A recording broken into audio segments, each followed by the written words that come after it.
Hey, everybody. Welcome back to Plugged In Radio, episode number 19, where Joe and I today will discuss podcasting, WordPress, some of the headlines in the WordPress space that we found interesting this week. Not much going on my radar, only because I've been so darn busy. But Joe, welcome back to the program, sir. Thanks for having me back. Glad to be back. We have a whole bunch of things to get into today, but first I'd like to thank our sponsors, Restrict Content Pro. You can get Restrict Content Pro at restrictcontentpro.com, in fact. They are the leading membership creation plugin for WordPress. If you're looking to start a membership plugin, a membership website for your WordPress website, check out Restrict Content Pro. It's built by the team over at Pippin's Plugin, so you know you can trust the code, you can trust their support, and you know they're going to keep out and adding stuff to the product. I mean, Pippin is just rolling out update after update, from easy digital downloads to Affiliate WP. I just keep seeing these versions rolling out. He and his team are just, they're crazy. It's just crazy how fast the software is coming out. And Joe, you and I both create tutorials, and it's so hard to keep up with all the great stuff that they produce. But Restrict Content Pro at restrictcontentpro.com. Thank them for sponsoring this show. And what is this show? If this is your first time tuning in, you can always check out the show at youtube.com/plugintut. We just crossed 1,000 subscribers. I put a video out on that yesterday, and we're actually already at 1,100 according to my stats in the back end. So things are starting to sort of escalate in terms of subscribers, and that's awesome. I'm excited for that. It took a long time. Maybe we'll even talk about that today as we talk about content creation. We talk to people who are building plugins. We interview them. They demonstrate plugins on this show. Joe and I sit down. We talk about WordPress headlines. Sometimes we banter about technology and the overall marketplace around sort of the web professional as it is. Every couple of weeks or so, we'll sit down and do this kind of conversation, and we can't thank you enough for tuning in. Joe, what have you been up to since episode 18? I've been busy working on online courses. Season 2 of How I Built It just launched and is doing very well. I'm very excited for the feedback and the response I'm getting so far. And there's something else that I've been working on with you, I believe, right? Yes, you have. Joe and I have been secretly handcrafting a podcast course / ebook. It is probably the best way to learn how to get a podcast started, whether it be audio or video. And we're really excited about it. But before we get to it, we'll sort of leave that for a little bit later in the show. Joe, has there anything been exciting that you've seen in WordPress headlines in the last week or so? If you got nothing, I've got a couple that I can sort of riff on right now. Well, I know we talked a little bit about a few things, but I think we saw the same stuff. So sure. Why don't you go ahead and we'll list them in your order. The first thing that caught my eye is Jetpack just continuing to sort of enhance, with those words up on the screen right now, especially if you're watching the live stream, enhance and secure your WordPress website. Now rolling out word ads. Let's pause for a second here and take a look at this. Who rolled out the name word ads? Okay, we all know AdWords. This is just like this tongue-in-cheek kind of WordPress thing. All right, let's continue. So now you can add word ads to your and monetize to your site using Jetpack, of course. And they've enhanced the game on. I'm just trying to scroll and find it here on their webpage, but let's take a look. If I go to features and see if they have that stuff here, enhancing the SEO. I think we talked about that last week. They started to roll that out more, but they're really enhancing the game for video press, and I'm really interested to see where that goes. That's probably the most interesting thing in Jetpack, and I really wish it was one of its still on its standalone service or a standalone service,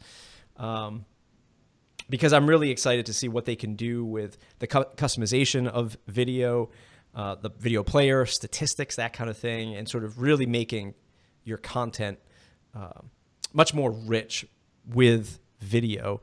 Have you ever looked at video press at all? Do you have any interest in it? No, you know what? I never really looked into many of the add-ons for Jetpack, except for maybe like Vault Press. and that's the backup one, right? And a Kismet maybe, but I've never really taken a deep dive into the other services they offer, aside from just reading about them.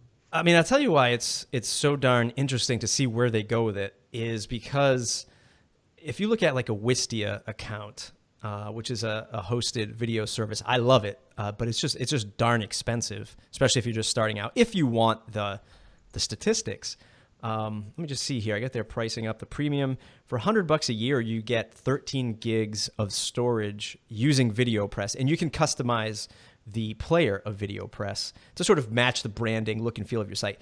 I mean, this is great stuff for like what you and I are going to do with this podcast book / course. It's good for anybody who's running a membership site or just have brand video on their website, right? So even if you're just a small business and you have sort of this trailer video for your homepage, if you think you're just going to throw it out on YouTube, well, guess what? At the end of YouTube, you get all those stupid clips at the end, and it's like, a tile selection. It's like PewDiePie, right? And Casey Neistat, and it's like it has something totally irrelevant to your business. Yeah. With VideoPress for $100 a year, never mind all of the other stuff you get with Jetpack, you get those 13 gigs of storage, and you can customize that player, and then unlimited with Jetpack. With Jetpack's professional plan at $299 for the year. I'm really excited to see where that goes. That's the most exciting thing that I'm excited for anyway of Jetpack, to keep using that phrase. Yeah, definitely. And you know what? That's a pretty good competition too. I use Vimeo. I'm a Vimeo Pro user. I think I get like 20 gigs of storage, I want to say a month. I'm not 100% on that though, so I'll have to double check.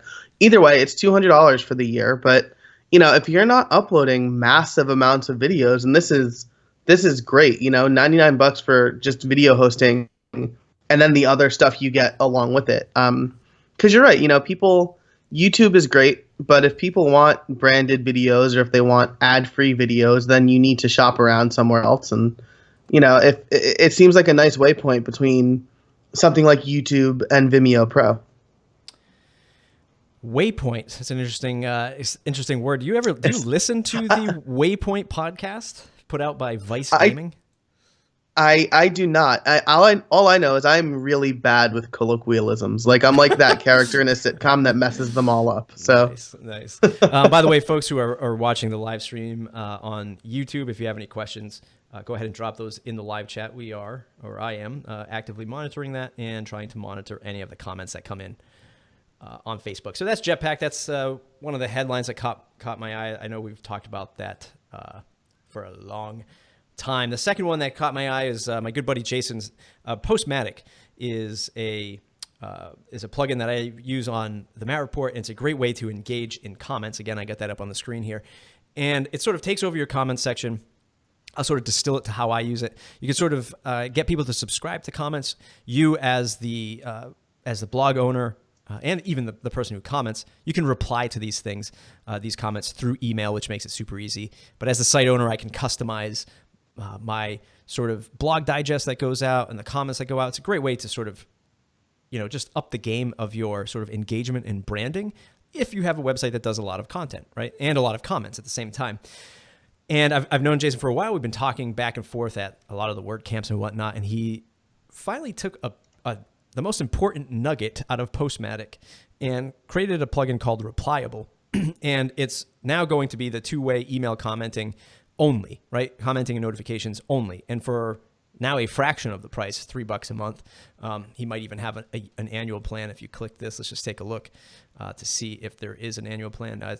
Probably not, but maybe behind the scenes. So what, $36 for the year or something like that to have the ease of use of just replying through email. It's one of the main reasons why I use it, the Postmatics side of it. But you're not going to get all the branding and stuff like that with Replyable. It's just going to be that ease of use for commenting. I really think he's onto something. He's a good guy. He puts out great software. And I'm excited to see where he goes with Replyable.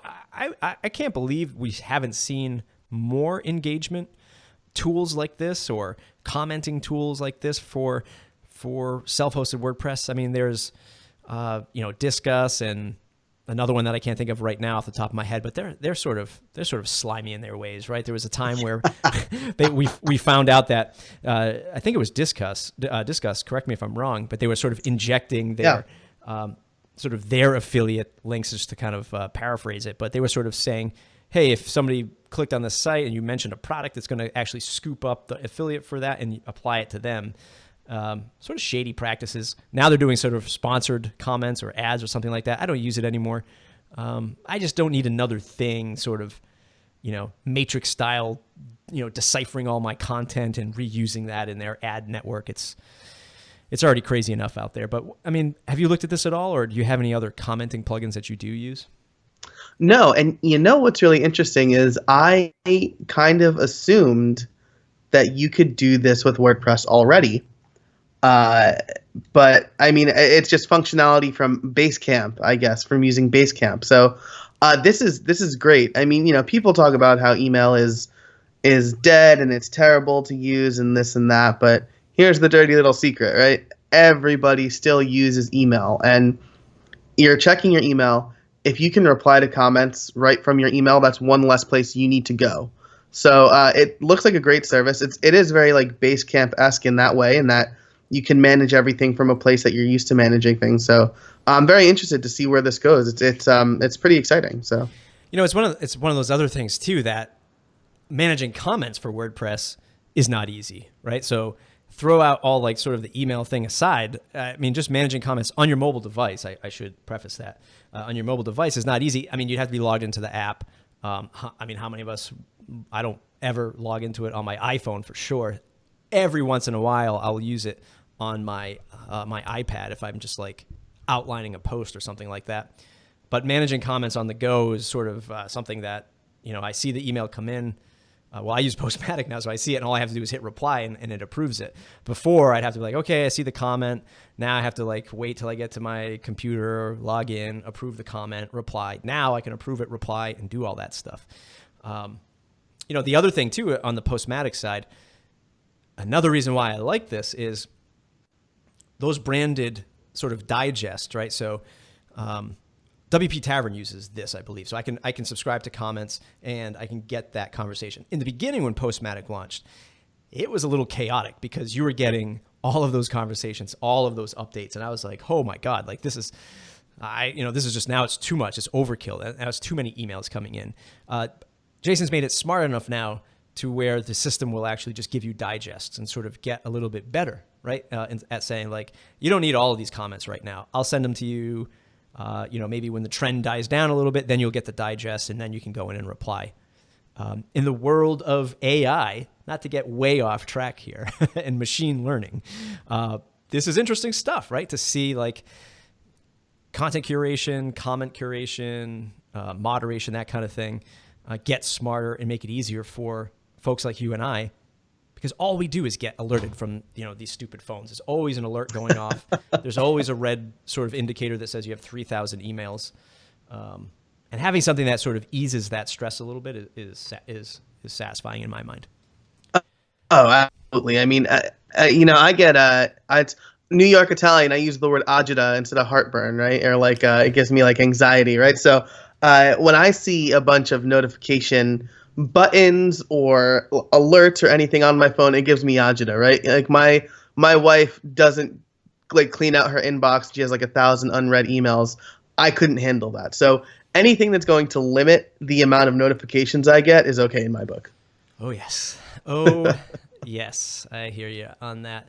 One last headline here, just as I scroll through WP Tavern, and I'll throw it up onto the screen right here. Automatic releases a free plugin for exporting photos from Lightroom to WordPress. And Joe, I know you are a pro photographer. Have you checked this out yet? And do you use Lightroom to sort of clean up your photos? I use Photos, the Apple Photo app, to do it. But this is really interesting to me for two reasons. First of all, Lightroom is one of the best. I think it's a free tool, or at the very least cheap by Adobe standards, to manage photos. My brother actually is a professional photographer, and he loves Lightroom. So it's very cool to see that integration. But also, this is somewhat hot off the heels of news that um, Yahoo is breaking up into like Yahoo core business, and then the ridiculous name of like the side businesses, the investments that I can't remember right now. Alt tab. A new Alt up. tab. Yeah, Alt tab my exactly. way out of here. There was the other update that Flickr is now no longer requiring a Yahoo account to sign up. So I think that it's very interesting that I'm a Flickr user. I love Flickr, but a lot of people are worried about the future of Flickr and some of the other Yahoo services they love. And it's interesting to see this roll out around that same time. Yeah, man. Interesting stuff. And I don't use Lightroom. I obviously I have it in my Adobe suite, but I'm sort of interested just to see if it makes doing some of the new blogging stuff that I've been doing a little bit easier. So excited to check it out. Let's distill what you and I have been working on. And again, if you are in the crowd, go ahead and leave a question in the comments, because we're going to talk about podcasting. But I also want to talk, Joe, about the process that you and I have gone through. And I created a video for the Matt Report channel that I'll send out later today. And it sort of talks about where my goals are going for 2017, what I'm trying to do with podcasting, content creation, all this stuff. And you and I have talked about this before. Partnerships, right? Partnerships.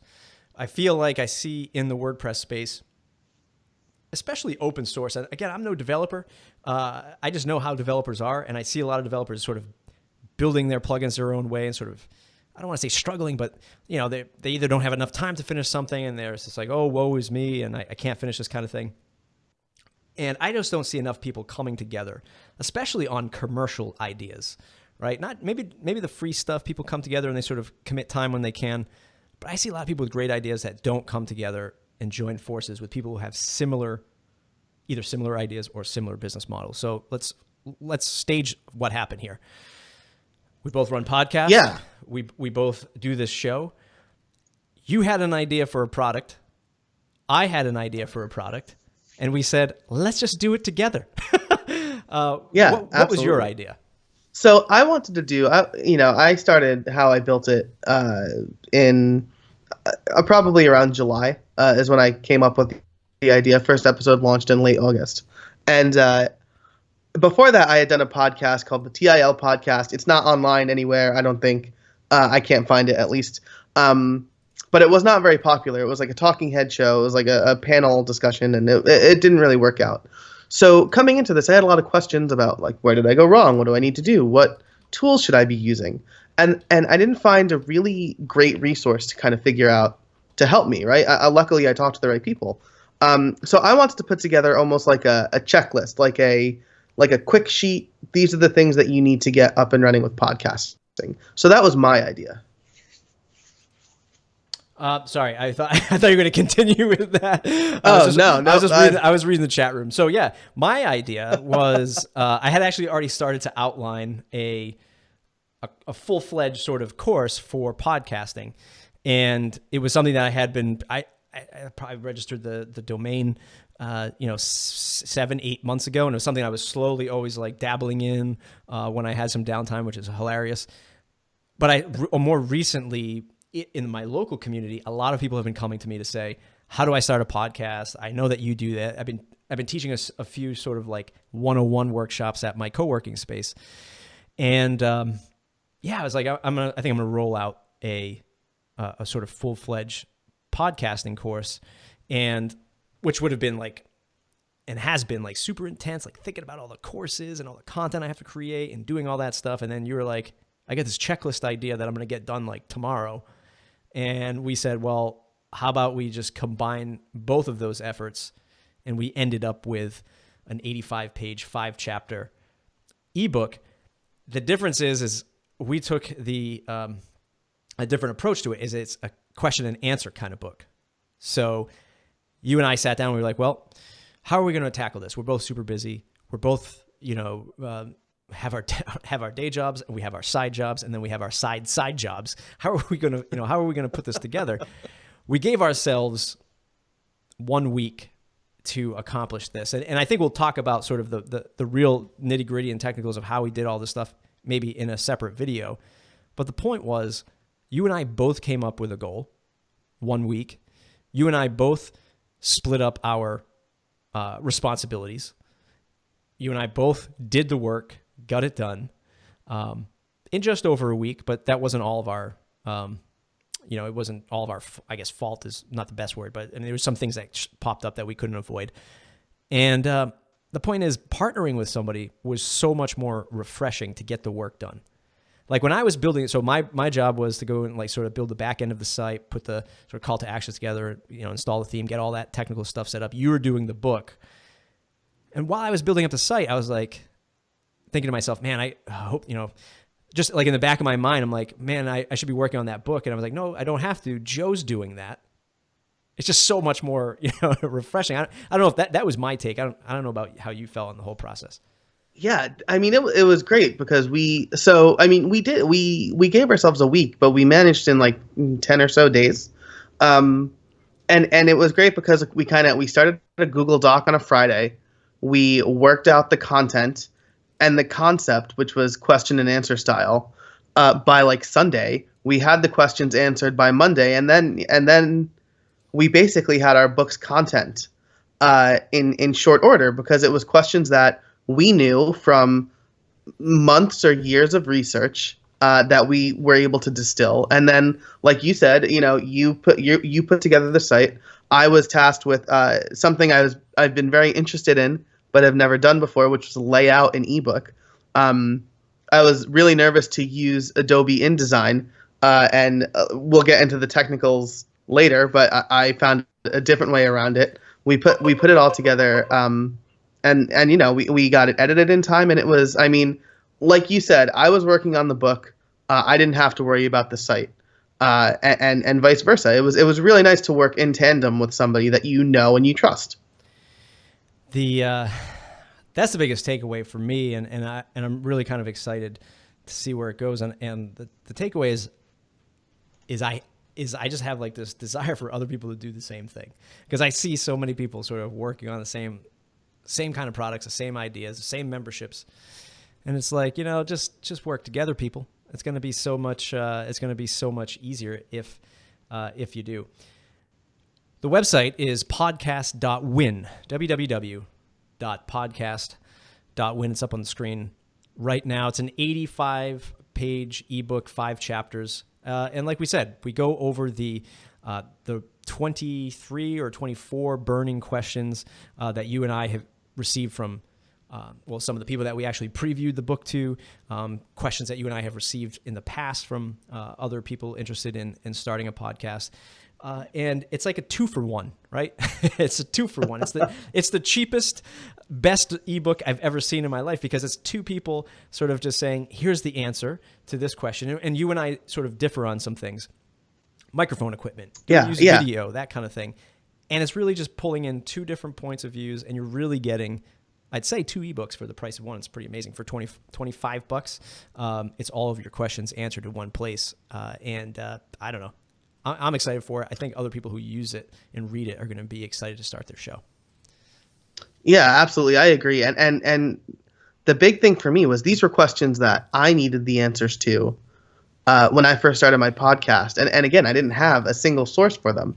I talked to, let's say, Brian Krogsgaard about microphone equipment and like this and that, because he loves that stuff. I talked to my mastermind group about where to host my podcast, because honestly, I was going to self-host, and we weighed the pros and cons of self-hosting. So these questions are not only questions that we've gotten, but questions that at least I have had in starting up a podcast. So it's like 23 questions, right?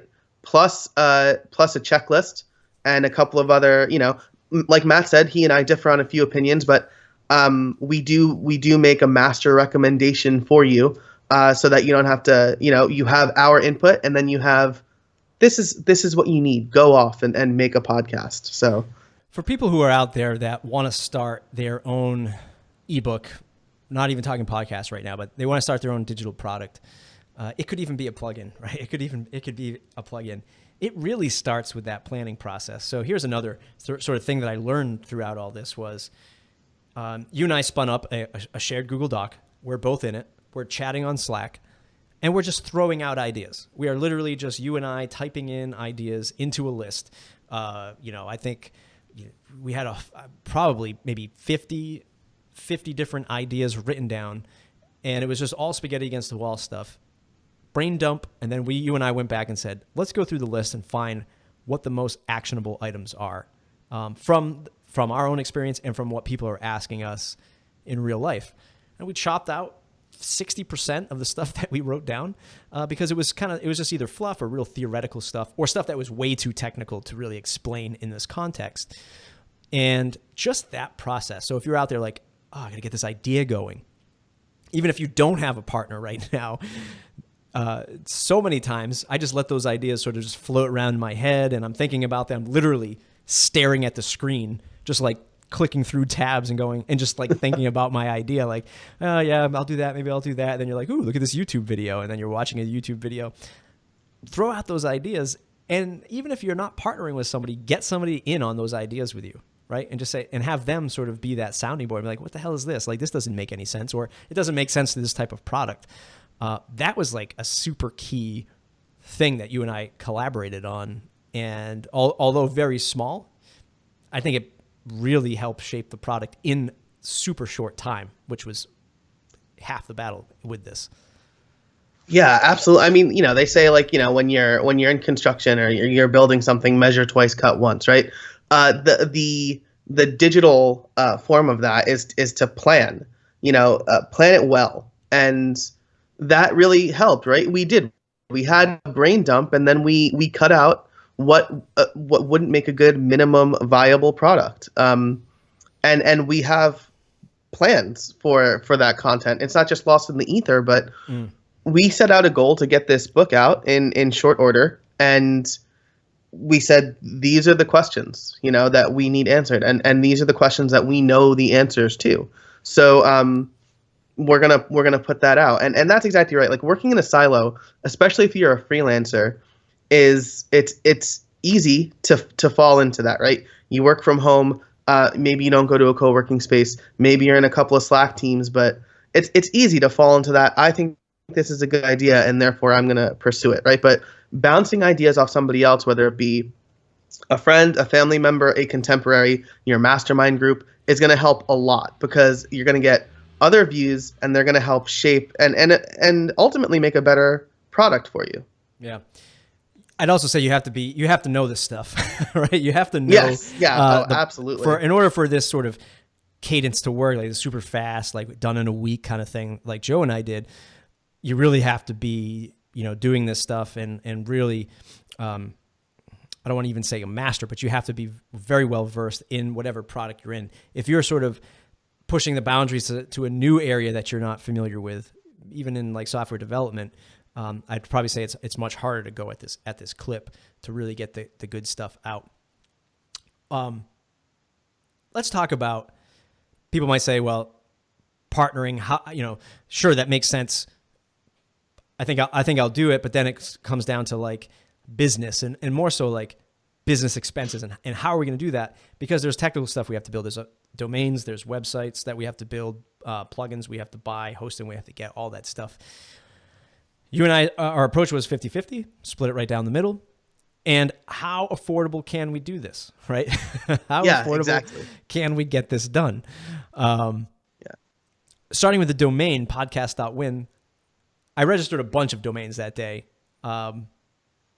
which we'll save to talk about at a later time. But I registered a bunch of domains that day, and this happened to be one of them. And I remember the conversation. I was at Starbucks registering these domains.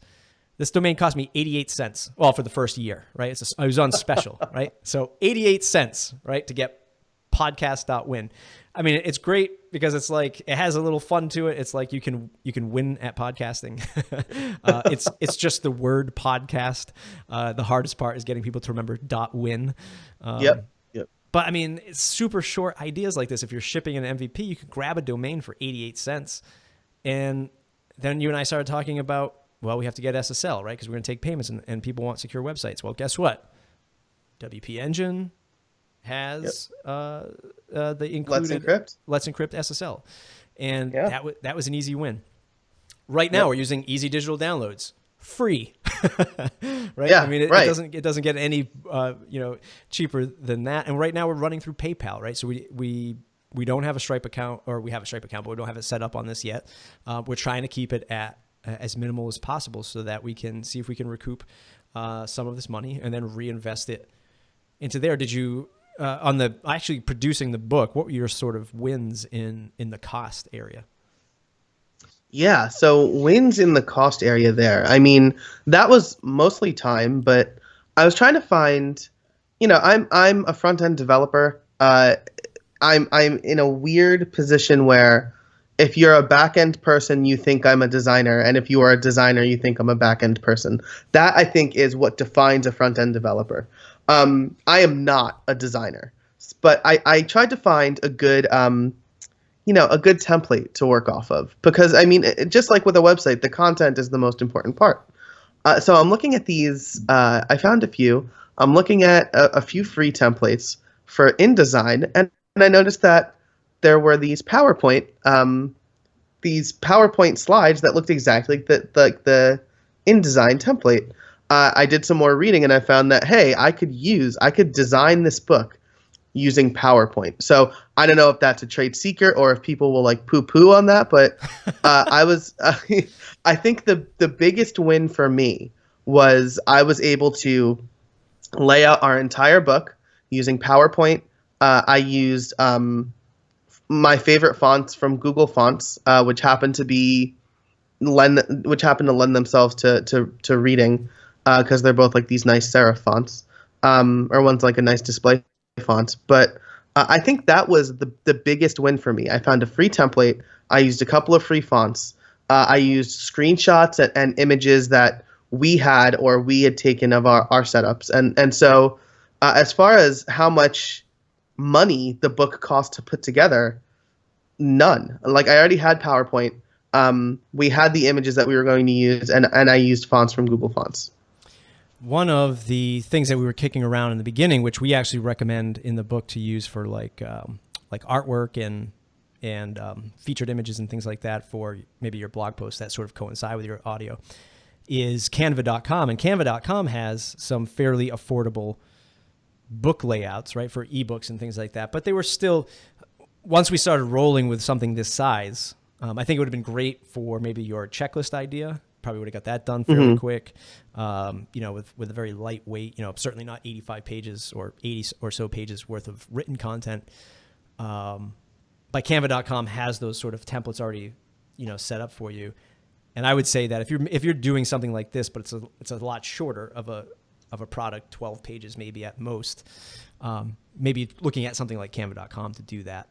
And that's how I make all these tiles, like the tiles that we see right now in the live stream where it says plugged in radio, the background with these sort of lower thirds. I do all that in Canva because it's just so damn fast. And I can just log back into Canva later on and either duplicate them and change them up or just download the ones I wanted again. So that's another great way to sort of get there. One of the things we thought about that we did do actually is we created 2 videos for folks to download by signing up through the email opt-in, which is at the bottom of the page, and there's a call to action for free video training, and that's you and I recording our setups, right? Our podcasting setups, the stuff that people are looking at right now, including the lighting that I have on either side of me, the microphone, and screens, everything. It's all sort of behind the scenes kind of thing. What have you learned from the hardware perspective of podcasting over you're almost a year now, right, of full-fledged podcasting? Yeah. What have you learned from the hardware side? What does it mean to you, and do people really need to invest in a lot of stuff from your perspective? Yeah, I'll tell you what. I got the Blue Yeti microphone on Amazon Prime Day 2014. It was the first Prime Day because I knew I wanted to do something, and it was cheap. It was like half off or something. Since starting this podcast, I have picked up yet another expensive habit because I'm becoming an audiophile. So, I love technology. I love cigars. Those are two expensive habits I have. And now being an audiophile is the third, because this year I'm definitely upgrading my equipment to XLR. I want to pick out the microphone. I want to find a nice mixer. But the equipment that I invested in to get this podcast up and running is my microphone, this pop filter, and the boom arm. And the boom arm is just because the Blue Yeti microphone is kind of big, and it was kind of like in my way. I'd have to kind of type around it or move it to the side, and I can move it kind of off to the side. And the book, I actually share, one more kind of little trade secret about why it's good to kind of have your microphone off to the side. But podcasting has made me very interested in the audio side of things. So I'm really excited to expand that out this year. Yeah. Yeah. I mean, me too. That's one of the things that I think is sort of the biggest lesson for me is I really look at podcasting as like let me take a step back. Like I do not consider myself an artist. I do not consider myself a designer, but this is certainly sort of creating a podcast, having conversations. I do feel is sort of an art form. And even if I'm not the best, I certainly consider the work that I do an effort in that, right? It's something that I really take a lot of pride in, even though there are a lot of people way better than me. The idea is to continue to sharpen those skills over time and just get as good as we can, as we roll. Again, hardware stuff. This is the PR40. You and I were chatting beforehand. Like, this mic is a condenser mic, and it doesn't really, I'm still trying to get this sound right. And I think maybe the mixer that I have it plugged into, which is the Focusrite, I think it's $100. It's their smaller version. I just think it needs either the mixer needs more power. I think the mixer just needs more power because, like, the gain, not to get super technical, like the gain is literally 1 millimeter away from the max, and the audio comes through not super low, but not super high either. It's I'd say less than the middle. But if I turn it just 1 millimeter, the whole thing just blows up, right? And it's just like, and it's like just audio clipping all over the place. So I really think that I really have to find a better mixer for this microphone. But again, like I like this because of the boom arm, like you talked about. I can move it around. I can do this. And the other thing that I talked about, again, not to get too technical, in that video walkthrough that I did, this shock mount, which is meant to, you're not supposed to be able to hear this banging noise, which you probably will in the audio. This shock mount, these rubber bands wear out over time. And when I did that video, this metal piece was actually hitting this bottom piece, and I ordered these stupid rubber bands for $12 from B&H Photo to replace that. And now it's sitting perfectly, tight right in the middle. So it's definitely back up again. But that's the idea: is you can move this stuff around, move it around your desk. It's nice and easy to do that kind of thing. And that's why I made the investment in a microphone like this. Plus, it picks up a little bit of a more rich sound because of the condenser technology. Like, I don't know, but it sounds better than my old Rode Podcaster. I don't have to do a lot of post-production editing, that kind of thing. Yeah, that's exactly right. And my parents got me, man, bless my parents. They got me the Rode Reporter and the Zoom H5 recorder, which were on my Amazon wish list. They were kind of like mobile podcasting gear. So if I ever go to a WordCamp and I want to podcast from there or something like that. But the Rode Reporter rather is an XLR microphone. And I did a sound test one day. It's included in the resources page if you buy the book.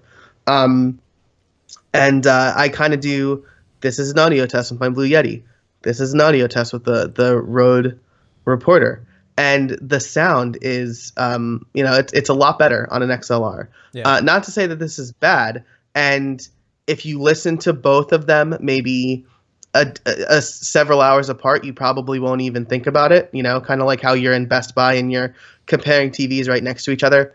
You get one home and you're not going to remember how much better the other one looked like. But side by side, I don't know, I could tell. And I'm sure a lot of, like folks like you could probably tell. But that's what got me real excited to kind of dive more into the XLR scene and really want to upgrade this year. So the book, you can get it over at podcast.win. It's $25. It's 85 pages, 5 chapters. Joe and I going Q&A style, answering these questions, how to record, where to upload these files, how to get started, how to grow an audience, that kind of thing. 25 How to get sponsors. How to get sponsors, sort of our input on getting sponsors and what we've done so far. In some ways to really get focused on what's going to make a successful podcast and how you can get started with that. $25 is not a bad investment. Again, I think you and I said it's almost like 50 cents a question, right? Right. You're throwing Joe and I 50 cents to answer these questions. So it's not a lot of money. If you're getting into podcasting, I certainly recommend it. Podcast.win. If you know somebody who wants to get into podcasting, tell them to dive into it. What are your thoughts, Joe, on creating a membership for something like this? You and I talked about that at the very start of this kind of thing, and it's like, well, do we really want to do another membership, or do we want more of an intense training? And this is something that we're actually going to keep getting feedback on as we move forward. What are your thoughts on a membership, and what kind of value do you think a membership could add to something like this ebook? Yeah, I've been thinking a lot about the community aspects of online learning, specifically because I have an online learning website that's not very community oriented right now. It's you go, you take the course, you're done.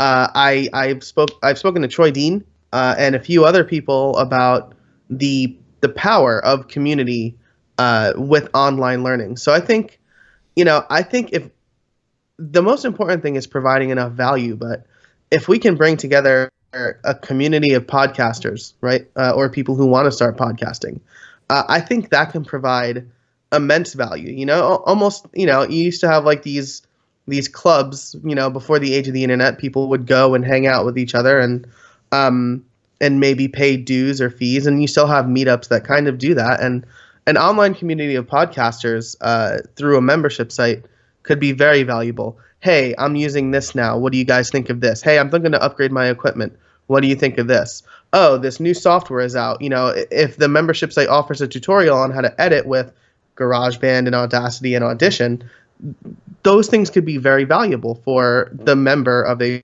podcast community, I think. Yeah, no, I totally agree. I'm still not sure. So like when we started this, like one of the things we talked about is sort of the time commitment of a membership site, and that very very well, based on what you've been doing with WP in 1 month. It's definitely something that we're gonna assess.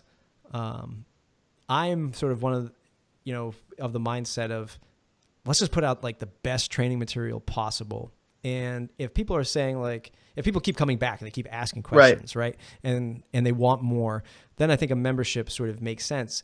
I also see some value in just connecting other podcasters with one another, just so they can see like the creative stuff that's happening from all angles. So, Joe publishes this podcast, and he did this with like intro music, and then Matt did a screencast, and he had he edited the video to have like this crazy effect, and sort of just like sharing in the creativeness of all this stuff is sort of what really interests me from a membership thing, versus just like an ongoing you and I are putting out new courses or new like quizzes every month, because that's going to be that'd be kind of a tough sell in my mind. Right, yeah. Oh yeah, especially, I mean, you have a 6-month-old. I have one on the way in less than 7 weeks. So the timing and the time commitment is tough. But I think starting with resources and building the community around that is a strong approach, probably. And this is like very, we're live right now. This is very behind the scenes talk, probably, but I think it's helpful for people to hear, right? You don't have to go full on into a membership site. You could take small steps to build that community. and really showcase your value without asking somebody for $99 a year upfront or whatever. So. Absolutely. As we hit the 45-minute mark, let's actually, because this is plugged in radio, let's take a look at actually the plugins that we're actually using to build this website. And let me just go over to first the homepage here. Right now, what we're showing is the homepage. This is my Baton theme. You can get this for free over at wordpress.org/theme/Baton. And these are just note widgets right up in the front. They build the hero area, the featured image section, and then these sort of 3 featured areas. And all I'm doing right here is I'm linking out to the Get Drip platform, which will actually deliver those free videos. So when somebody clicks on this, they'll get access as soon as they sign up with an email that it will automatically send them the videos. When we go and take a look at the plugins, 0 sales so far, people. Everybody can see that. If we go over to the installed plugins section, when it loads, we can see that we're using Beaver Builder plugin. This is what I use on the quotes page, and that allows me to drop in some different columns, and I'm going to show that in a little bit. Easy digital downloads for, of course, delivering the files when somebody buys the product. Email marketing by Drip. This is a plugin that Drip uses and connects to the Drip account. This is another one that we talked about before, Imsanity. It really sort of just compresses the images so that they load a little bit faster. It's pretty aggressive, I've noticed, though. I don't know if I'm going to keep it going, but it's pretty aggressive in terms of the compression. Instant images. I've been covering this one a lot over on the YouTube channel. This actually pulls in images from Unsplash, makes it super easy. I have a tutorial that I just did about that, so check that out over on plugintut.com. That makes it so easy to pull in like these podcasting images, that kind of thing. Jetpack I'm right now just using it for Photon, photos, and the security stuff. Ninja Forms for contact form. Opt-in Monster, I don't have it activated yet, or it's activated, but I don't have it set up, but I will eventually use that for email capture. PixelCat, this is a new plugin that I'm going to do a tutorial on. This just drops in the Facebook pixel to load on your site. Yes, I could just drop this into like a header file somewhere, but I can also block out certain user roles so they're not getting tracked, that kind of thing. Restrict Content Pro is not active yet, but we'll be using that in the near future. Site Origin CSS. This is just a sort of point and click modify CSS, and it saves the CSS in its own style sheet. I just use this to tweak just a handful of things on the site. And then the third to last is a social warfare plugin. This is the share buttons that we put over on the quotes page. Let's take a look at that real quick. And you can actually share these quotes right up here with the social warfare plugin. I've heard a lot of people talking about this plugin. This is the very first time I've ever used it. Joe, have you ever used this plugin before? I've not. I usually use Better Click to Tweet for this sort of thing. So I haven't, but it looks really interesting. I really love this page. I will interrupt for just 1 second because we do have a comment in the live chat from Patricia Shelter. Says, think I will be your first purchase. Can it show up on your demo? So you've got the steering wheel, Matt. I will let you make that decision. But I hope so. I'll refresh the page. Let me finish the. And thank you very much, Patricia. We'll hit refresh on the dashboard, and Patricia will be the very first purchaser. Toggle the title. This is another sort of go-to plugin that I throw in a lot of sites. Like, I don't know about you, Joe, but I just go and I create all my pages first. Like I do home, about, contact us, buy now, and I create all those pages, and then I disable the titles on them because I either want to write something in different, or I just don't want a title to show up at all. This is Toggle the Title. I love this plugin. Super lightweight, super easy. And of course, I remember. I remember when you told me about this plugin. It like blew my mind because I always wanted functionality like that, especially because I use Beaver Builder a lot. And if you're not using a Beaver Builder ready theme, you're going to be stuck with that title. Toggle the Title does not really helps with that. Yeah.